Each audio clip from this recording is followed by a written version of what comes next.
성경입니다. 이사야서 말씀입니다. 이사야서 39장 말씀을 보겠습니다. 이사야 39장 구약 성경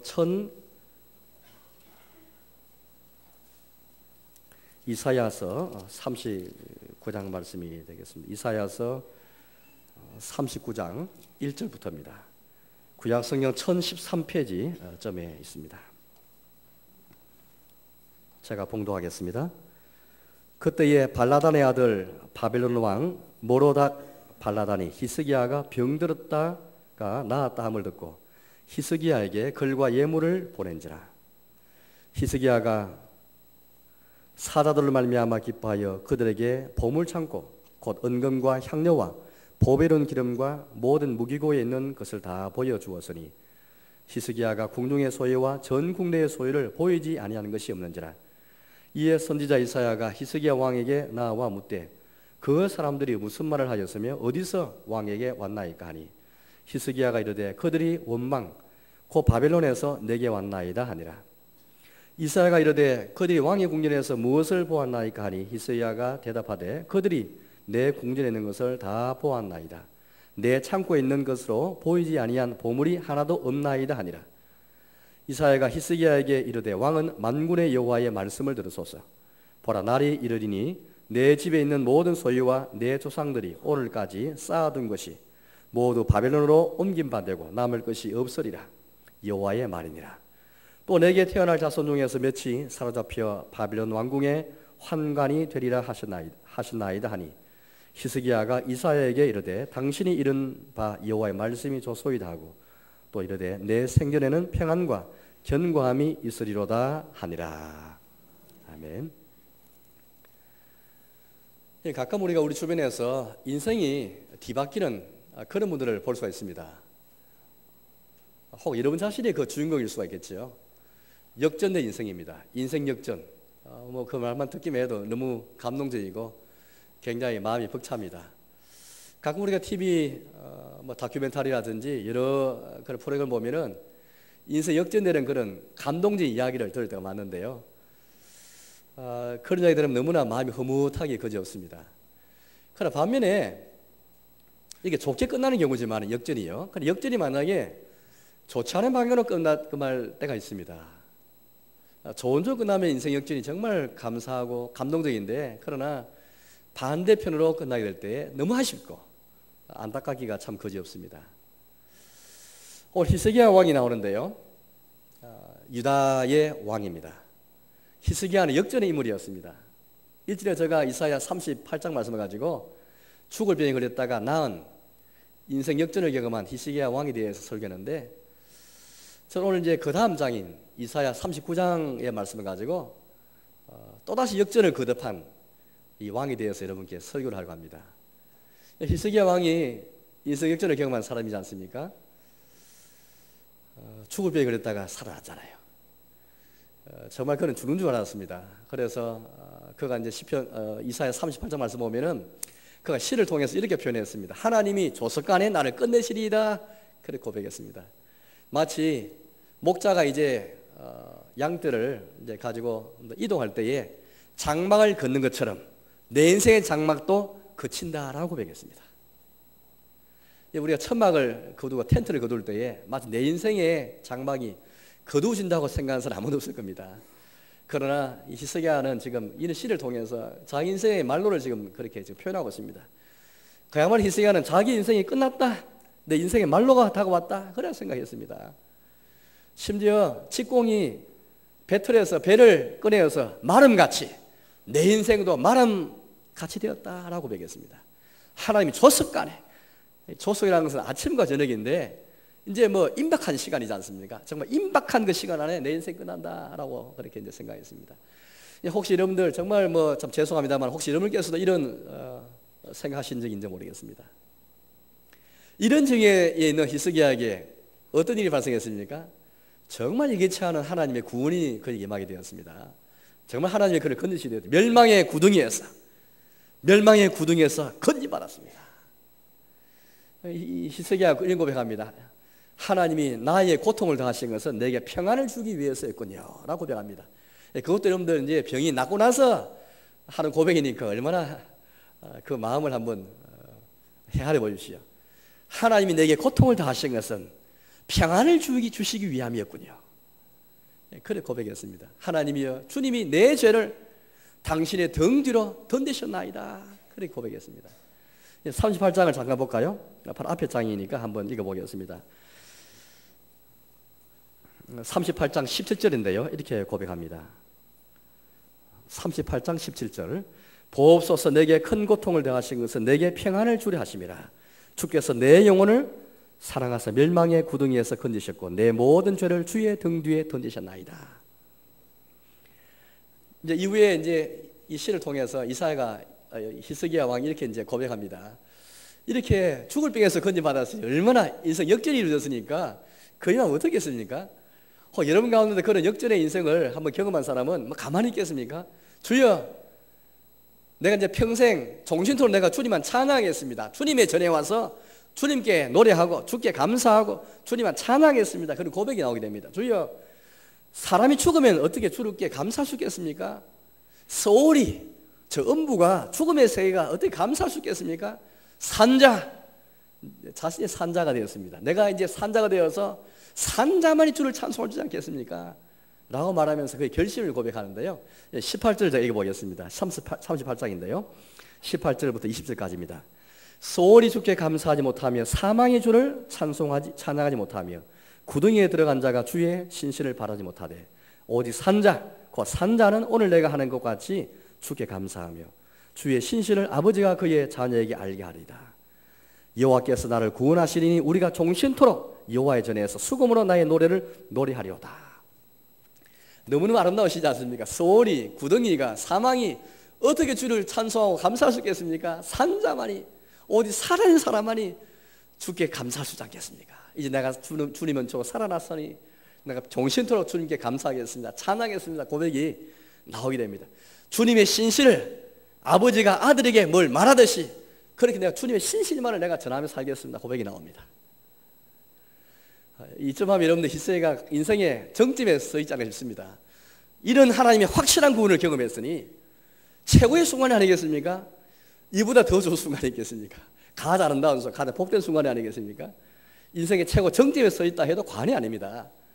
뭐 죽을 병에 걸렸으니 깊은 나락에 빠졌다가 최고 정점에 오른 것이죠. 구원받았으니요. 아마 이 경험한 분은 아마 히스기야의 마음을 충분히 해야 될 줄 압니다.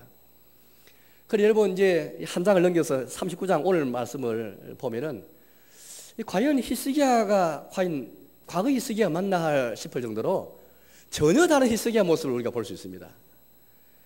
종신토록 하나님만 찬양하고 노래하며 감사하겠다는 히스기야였는데 오늘 한 장을 딱 그 다음 장을 보면은 전혀 다른 모습입니다. 바벨론 저 원방에서 온 멀리서 온 바벨론의 왕이 보낸 사절단에게 히스기야 왕이 하나님을 찬양하고 하나님 감사하는 게 아니고 이 사절단이 그냥 온 게 아닙니다. 히스기야 왕이 병 나았다는 것을 듣고 와서 이적을 묻습니다. 어떻게 해서 이런 이적이 생겼습니까? 어떻게 해서 이런 기적이 생겼습니까? 묻습니다.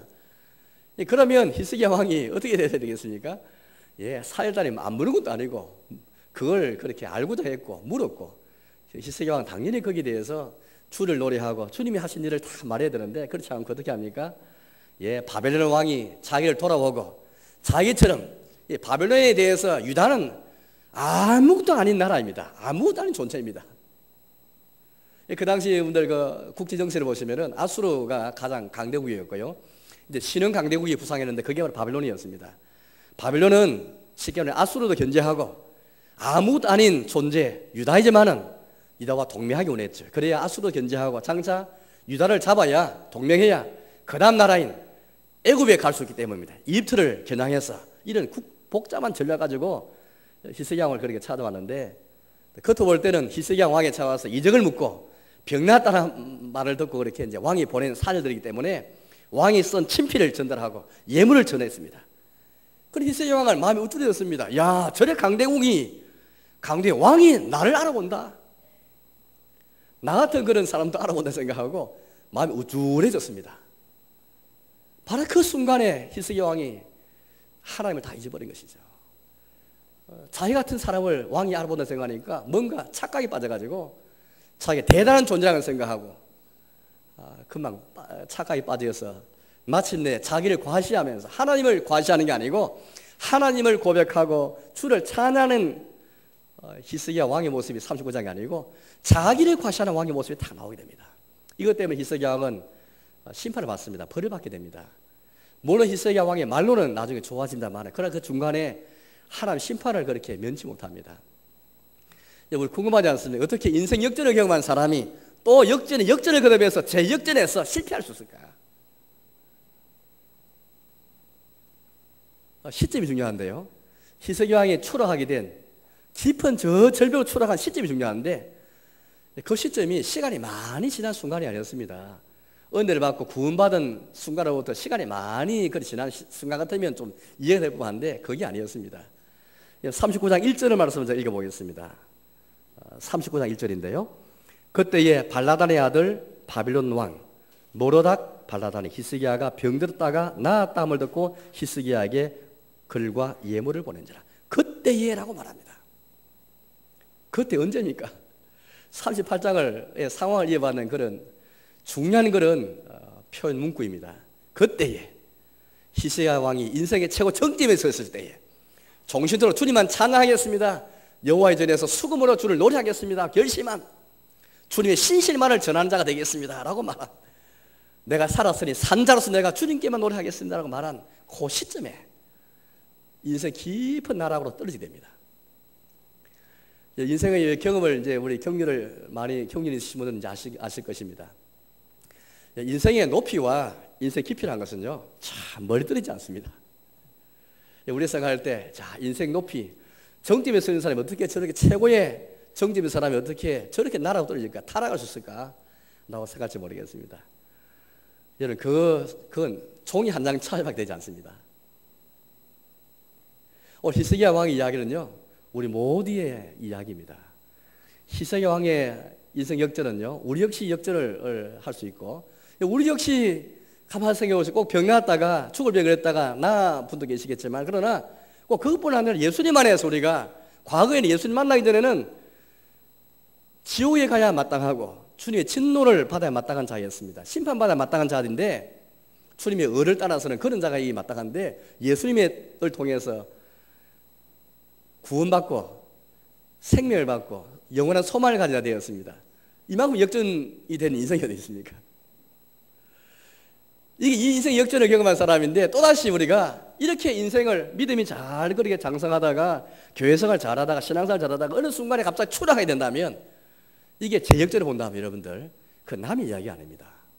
한순간에 추락하게 되는 것입니다. 시간이 많이 지나서 아닙니다. 정점에 있는 사람 할지라도 깊은 절벽 아래로 추락할 수가 있습니다. 인생의 정점과 인생의 마지막 아래 꼭지점은 멀리 떨어지지 않습니다. 가까이에 있습니다. 히스기야 인생과 히스기야의 역사를 통해서 히스기야 이야기를 통해서 우리는 충분히 그렇게 공감할 수가 있습니다. 문제는 어떻게 해서 히스기야가 역전된 인생인데 어떻게 또다시 재역전의 인생을 살게 되었을까? 이게 가장 궁금하지 않습니까?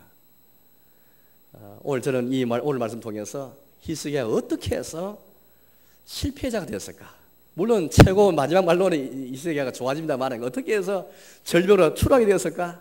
여기 우리가 한번 말씀을 초점 맞추어서 하나님 말씀을 우리가 함께 듣도록 하겠습니다. 바벨론 왕이 사절단을 보냈거든요. 아까 말씀드린 것처럼 뭐 정말로 이제 병이 나았다 함을 듣고 이제 글과 예물을 보냈지만은 또 그래서 다른 이제 역대하 말씀 보시면은 오늘 말씀은 이스라엘 역사를 여러분 아신 것처럼 열왕기상, 열왕기하 혹은 역대상, 역대하라는 성경에 잘 나와 있습니다. 그런 성경 보시면 이스라엘 역사를 잘 알 수 있거든요. 왕들의 역사를 알 수 있는데 오늘 사건도 다른 성경에 많이 기록되어 있습니다. 역대하에 기록되어 있거든요. 역대하 말씀 보시면 이런 말씀이 나와 있습니다. 사가들이 와서 묻습니다. 먼저 이적들을 물을 때에 라고 말합니다. 이적들을 물을 때에. 그러니까 히스기야가 이 병난 것은 하나의 이적이었습니다. 이건 뭐 그 국내만 그런 게 아니고 국제적으로 여러 나라에 알려졌습니다. 물론 오늘 우리 시대만큼 통일수단이 발달돼 가지고 신속하게 이렇게 알려지지 못하겠지만은 그러나 어쨌든 그 당시 여러분들 어쨌든 뭐 이렇게 무역도 하고 거래가 있는 왕래가 있는 그런 당시였으니까 이 소식이 다른 나라 왕들에게도 아마 그렇게 들려졌을 것입니다. 바벨론 왕이 그걸 들었죠. 듣고 사자단을 보낸 것입니다. 겉으로 볼 때는 왕이 어떻게 해서 이런 이적을 경험하게 되는가? 그렇게 이제 묻기 위해 살다 보내야 되는 것이죠. 그러나 속은 그런 게 아닙니다. 속은 이번 기회에 유다와 동맹해가지고 히스기야 왕을 딱 잡아가지고 아수를 견제하고 애고로 가기 위함이었죠. 그럼 오늘 히스기야님 어떻게 합니까? 히스기야가 오늘 사열들 앞에서 어떻게 하는지 한번 보십시오. 39장 2절을 제가 읽어보겠습니다. 39장 2절인데요. 히스기야가 사자들로 말미암아 기뻐하여 그들에게 보물 창고 곧 은금과 향료와 보배로운 기름과 모든 무기고에 있는 것을 다 보여주었으니 히스기야가 궁정의 소유와 전 국내의 소유를 보이지 아니한 것이 없는지라. 히스기야가 굉장히 기뻐했다 말하고 있습니다. 자기와 같은 그런 저 변망에 불과한 유다를 알아주고 자기 같은 약소국의 왕을 알아준다는 게 너무 기뻐가지고 모든 건 다 보여주는 거예요.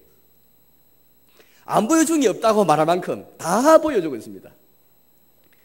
국제정체가 여러분들 아시는 건 지금 또 뭐 마찬가지지만 그 당시 국제정체 그것도 굉장히 복잡합니다.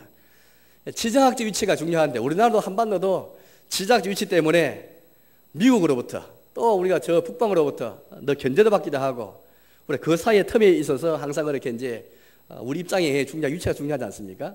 그걸 이용하기도 하고요, 강대국들이. 그게 우리 한반도 역사였습니다. 유다나 이스라엘도 마찬가지였습니다. 북쪽 이스라엘은 이미 멸망당해버렸고 강대국 바빌론이 신흥 강대국이 지금 이런 목적을 가지고 지금 유다를 찾아왔고 히스기야 왕을 찾아온 겁니다. 그래서 히스기야 왕은 이런 국제 정세를 전혀 간과해버리고 또 어쨌든 바벨론 왕이 자기를 알아주는 것 때문에 너무나 기뻐가지고 모든 걸 다 보여주고 그래서 필요가 없죠.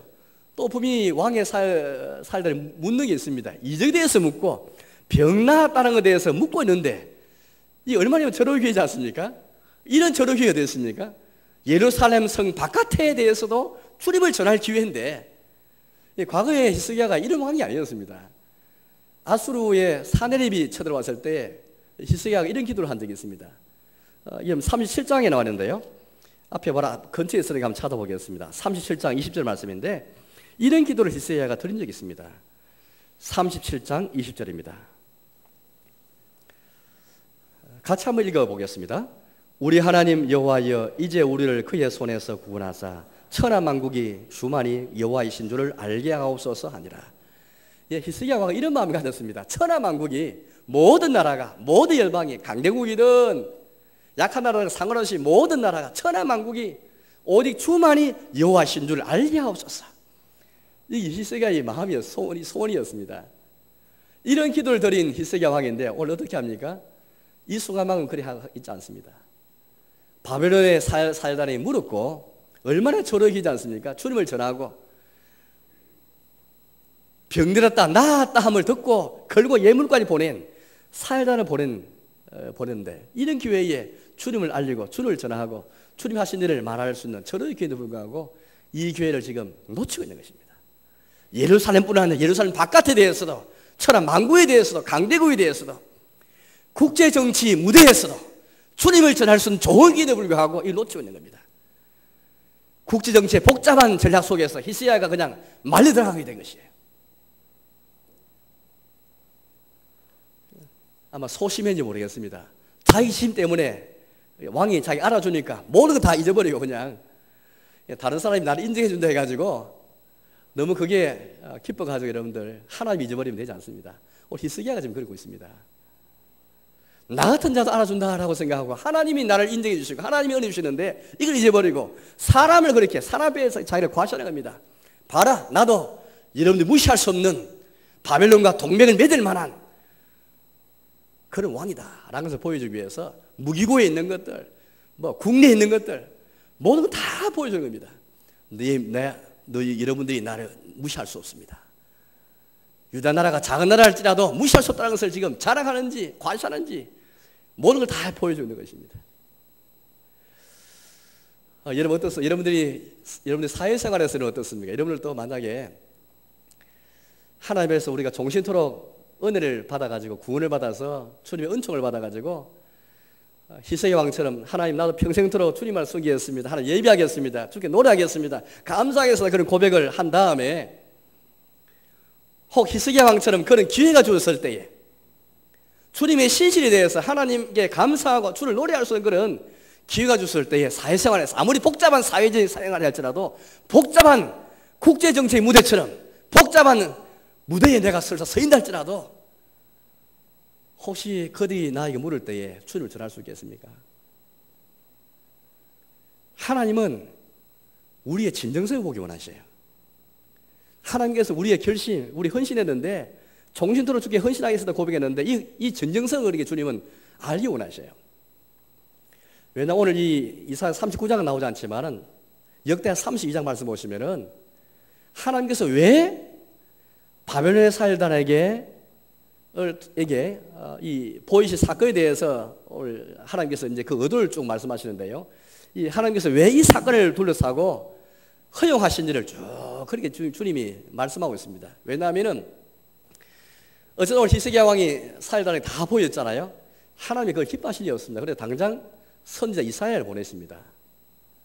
선지자 이사야는 하나님께 보냄받아서 아무도 모르는 것처럼 히스기야 왕에게 묻습니다. 그게 오늘 이사야 39장 말씀이 쭉 이어집니다.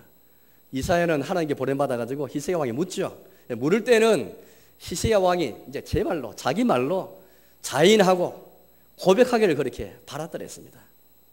뭔가 질문하는 과정 속에서 뜨끔해가지고 뉘우치고 돌아오기 원했던 것이죠. 그러나 이사야와 히스기야 왕의 대화를 보시면은 히스기야 왕이 전혀 알지 못합니다. 계속 자기 도취에 빠져가지고 하나님 보내신 이사야 앞에서 계속 천진난만한 아이처럼 그렇게 행동하고 맙니다. 오늘 39장 말씀을 제가 좀 더 읽어보겠습니다. 3절입니다. 39장 3절인데요. 이렇게 말씀하고 있습니다. 이에 선지자 이사야가 히스기야 왕에게 나와 묻되 그 사람들이 무슨 말을 하였으며 어디서 왕에게 왔나이까 하니. 이사야 선지자가 몰라서 묻는 게 아닙니다. 하나님께서 보내시기 때문에 다 알고 있죠. 이런 질문을 통해서 그 사람 누굽니까? 뭘 했습니까? 왕이 뭘 보여주었습니까? 물으면서 이사야 왕이 지금 그걸 빨리 깨우치고 돌아오기 원하는 것이죠. 여기에 대해서 히스기야 왕이 이제 말합니다. 그들이 원방 곧 바벨론에서 내게 왔나이다. 4절입니다. 이사야가 이르되 그들이 왕의 궁전에서 무엇을 보았나이까 하니 히스기야가 대답하되 그들이 내 궁전에 있는 것을 다 보았나이다. 내 창고에 있는 것으로 보이지 아니한 보물이 하나도 없나이다 하니라. 이사야와 대화하면서 이사야 왕은 빨리 깨우치고 자기 죄를 알아야 되는데 자기 도취에 빠지니까 자기 죄가 안 보이는 겁니다. 자기 뭘 잘못했는지, 선지자가 왜 왔는지. 선지자가 그냥 가겠습니까? 선지자가 왕을 찾아갈 때는 중요한 이유가 있는데 히스기야 왕이 도취되어 버리니까 전혀 알지 못합니다. 하나님이 보내신 이유가 있는데 전혀 영적인 분별력이 사라지면서 영적으로 무관계해가지고 전혀 알지 못하는 겁니다. 그냥 천진난만한 아이처럼 다 말하고 다 까발리고 있는 것입니다. 하나님은 정말로 히스기야 왕에는 마음이 뭔지 그리 알고 원하시거든요. 역대하 32장 말씀을 한번 좀 펴서 읽어보겠습니다. 구약 성경 702페이지쯤 있는데요. 역대하 32장입니다. 여기 보시면은 오늘 이 사건의 열쇠를 우리가 이렇게 알 수 있겠습니다. 역대하 32장 31절입니다. 구약 성경 702페이지쯤이 되겠습니다. 역대하 32장 31절 제가 봉독하겠습니다. 32장 30절입니다. 그러나 바벨론 왕백들이 히스기야에게 사신을 보내어 그 땅에서 나타난 이적을 물을 때에 하나님이 히스기야를 떠나시고 그의 심중에 있는 것을 다 알고 나서 시험하셨더라. 하나님은 히스기야의 그 결심, 정신토록 주를 찬송하겠습니다 라는 결심, 이게 진정성 있는 그 결심인지 헌신인지 결단인지 그걸 알기 원하셨습니다. 때로 우리 인생에 이상한 일이 벌일 때가 있습니다. 때로 하나님 우리의 마음에 있는 것을 다 알기 원하셔요. 히스기야가 왜 하나님의 일에 대해 침묵하는 것일까요? 그 결심과 반대로 주님을 노래하겠습니다라고 결심했는데 그 반대로 왜 주님께 대해 침묵하고 주님의 일은 침묵하고 왜 자기를 과시하고 있습니까? 오늘 하나님이 그의 심중에 있는 것을 알기 원해서 시험하실 때 했는데 그의 입술에서 하나님 찬양이 나온 것은 결국 오늘 이 말씀 보면은 그의 심중에 있는 것이 무엇인지 알 수가 있습니다. 히스기야가 겉으로 볼 때 하나님께 결심했지만은 정말 그의 마음에 있는 것은 찬양이 아니었습니다. 그것들을 보기에는 주께 찬양하겠습니다. 평생토록 종교 내가 주기를 노래하겠습니다 말했지만은 진짜 그의 심중에 있는 것은 찬양이 아니었습니다. 자기 자신이었습니다. 이게 이 사건을 통해 여실히 드러난 겁니다. 하나님이 시험하신 거예요. 이런 바벨론의 사회들이 묻지 않고도 안 하면 이적을 물을 때에, 죽을 병을 했다가 살아나 이적이 물을 때에 왜 주에 대해서 알리지 못한 것일까요?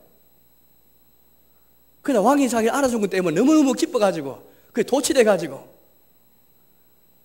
자기가 무슨 자기 있는 줄 알고, 자기가 무슨 이렇게 된 것이 자기 때문인 줄 알고 자기를 더 알리려고 했지 않습니까? 여러분 24절과 25절 바로 그 위에 구절로 보겠습니다. 역대하 32장 24절 25절인데요 제가 봉독하겠습니다.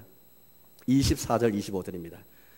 그때 히스기야가 병들어 죽게 되었으므로 여호와께 기도하며 여호와께서 그에게 대답하시고 또 이적을 보이셨으나 히스기야가 마음이 교만하여 그 받은 은혜를 보답하지 아니하므로 진노가 그와 유다와 예루살렘에 내리게 되었더니. 하나님이 이적을 보이신 것은 하나의 시험하기 위한 징표인데, 하나님이 이적 보이신 것은 이적을 통해서 하나님이 이걸 보여준 표가 있는데, 모든 이적은 표적입니다. 이적을 통해서 하나님이 보기 원하시는 표가 있는데 그 표는 보지 못하고 이적 자체만 붙잡게 된 거예요. 하나님께서 나에게 이적을 주시고 기적을 주셨다면 그거는 뭔가 표적이 있습니다.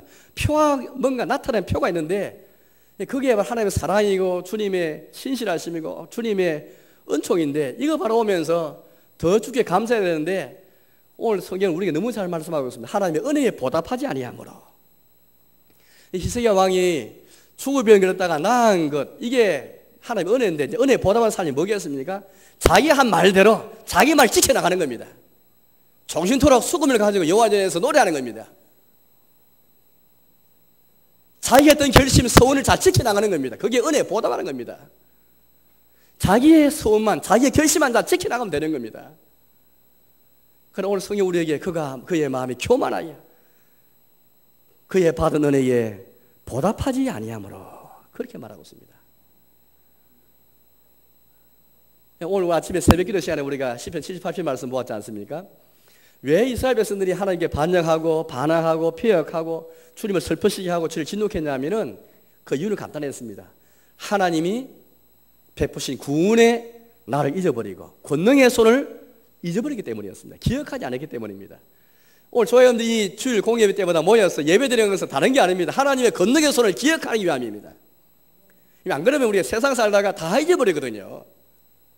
왜 우리가 성도들이 수요일도 모이고 또 새벽에도 모이고 금요일도 왜 모이기 힘쓰기 원합니까? 다 이런 이유 때문입니다. 여러분들 교회에 주일 모시면은 더 잊어버릴 가능성이 많습니다. 율법적으로 우리가 무조건 수요일도 와야 된다, 금요일 와야 된다 생각하지 마시고 왜 힘써 모여야 되는가 가만히 생각해 보십시오. 주일날 일주일에 한 번씩 오시면 다 잊어버립니다. 주님의 은혜도 잊어버리고, 그리고 성도끼리 모여야 함께 찬송도 하고 기도도 하고 서로를 붙잡아주고 세워줘야 되는 것인데 주님의 구원의 날을 잊어버리고 권능의 손을 잊어버릴 때가 많습니다. 그래서 우리는 예배 때마다 공예를 모여서 찬송하면서 기도하는 가운데 서로의 기억을 일깨워주는 것이죠. 세상은 우리 속에는 기억을 지워버리기 원합니다. 사탄은 우리 가운데 있는 우리 인생에 하나님이 펼치신 권능의 손을 지워버리기 원하죠. 그 기억을 지워버리기 원합니다. 자녀들이 우리의 부모에게 베푸신 은혜를 그걸 기억하지 못하게 만들고 지워버리게 만드는 것이죠. 우리가 아무리 죽을 병을 했다 나았어도 죽게 결심했어도 언제 결심했냐고, 언제 서운했냐고, 그 기억을 지워버리는 게 사탄의 역사고 그게 세상의 역사이고 우리 안의 죄입니다. 오늘 말씀 보니까 그의 마음이 교만하여 그 받은 은혜를 보답하지 아니했다라고 말하는데, 그거 한번 무엇이 우선일까요? 오늘 말씀 보시면 마음이 교만해서 받은 은혜를 보답하지 아니했다 되는데, 가만히 한번 생각해 보시면 사실은 마음이 교만한 것은 받은 은혜에 보답하지 못했기 때문에 교만한 겁니다. 물론 교만해서 은혜에 보답하지 못할 수도 있는데, 그러나 정상적인 우리의 경을 보면은 하나님의 은혜를 잊어버리면 주님의 은혜에 보답한 삶이 아니면 신자의 삶은 이런 삶이지 않습니까?